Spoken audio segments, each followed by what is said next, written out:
মনে করেন আপনি অফলাইন বিজনেস করছেন কিন্তু সেটা দিয়ে কোনো রকম মাস যায়। এমতো অবস্থায় কেন আমাদের দ্বিতীয় একটি অপশন রাখা উচিত? এটার সহজ উত্তর হলো আমরা বাস্তবতার দিকে তাকালেই দেখতে পাই কোভিড এসে কিন্তু আমাদের চোখে আঙ্গুল দিয়ে দেখিয়ে গিয়েছে আমাদের কয়েকটা ইনকামের অপশন থাকা উচিত।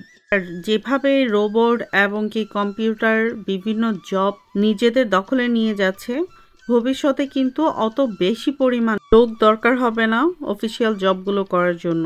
আর আমাদের বিজনেসে যেহেতু আমরা আমাদের সুবিধা অনুসারে টাইম দিতে পারি, সেক্ষেত্রে সবাই এই বিজনেসটি করতে পারে। তাই প্রতিদিন অনলাইনে ১-২ ঘন্টা সময় নষ্ট না করে সেটা ইনভেস্ট করুন। আমাদের বিজনেস শুরু করুন। সেখান থেকে আপনি সুন্দর একটি ইনকামের রাস্তাও খুঁজে পাবেন। আপনি যদি এই টাইম ম্যানেজমেন্ট করতে পারেন তাহলে কিন্তু এই টাইম ম্যানেজমেন্টের ফলে আপনি মানি ফ্রিডম হয়ে যাচ্ছেন। পৃথিবীতে এমন কোনো মানুষ পাবেন না যারা মানি ফ্রিডম হতে চায় না।